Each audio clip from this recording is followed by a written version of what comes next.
Pour Makis Xenakis et moi-même, c'est vrai que ça a été une évidence dès le début. Ne pas parler de Xenakis compositeur, puis Xenakis architecte, puis Xenakis informaticien, mathématicien, mais montrer qu'il n'était jamais l'un sans l'autre, ni l'un puis l'autre.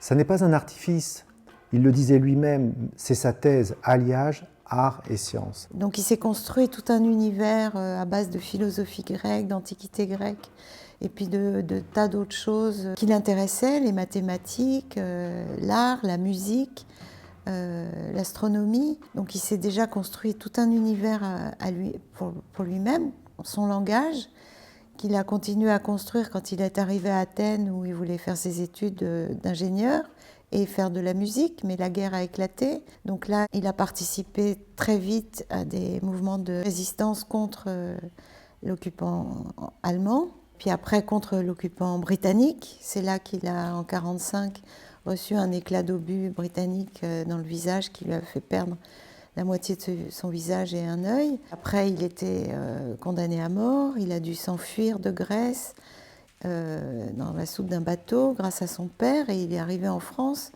en 1947, donc il était déjà âgé.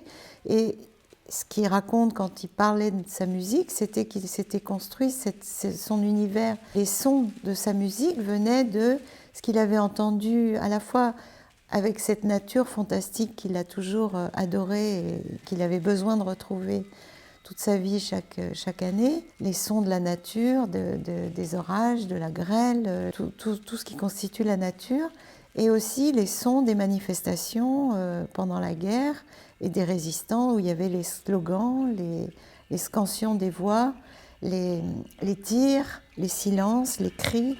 Et donc il s'est construit comme ça.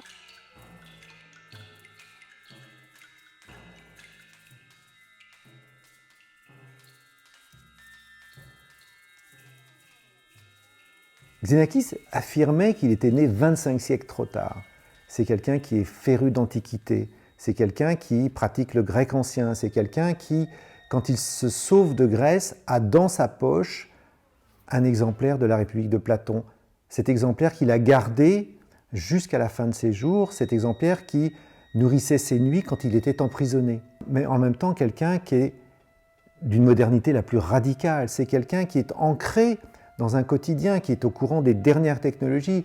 C'est quelqu'un qui, dès qu'il y a une nouvelle machine à calculer, dès qu'il y a les ordinateurs, c'est un des premiers à solliciter IBM et à avoir du temps de calcul sur des énormes machines quand IBM était place Vendôme.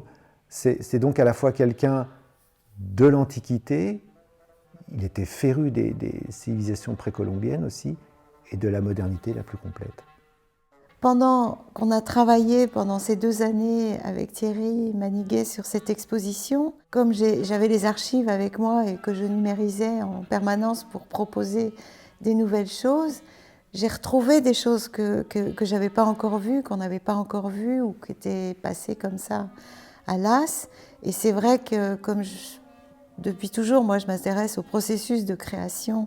J'avais déjà fait ça avec Louise Bourgeois et sur son œuvre. Et puis après, je me suis aussi intéressée bien sûr au processus de création de mon père. Et j'ai retrouvé donc à la fois un dessin du diplôme d'ingénieur qui date de 46 ou 47, donc juste avant de passer son diplôme, où c'est les paraboloïdes hyperboliques. Ces formes mathématiques que les ingénieurs utilisaient pour calculer les ponts, mais qu'il a repris pour ses dessins graphiques, pour ses partitions pour Métastasis, comme pour le pavillon Philips, comme pour après les polytopes.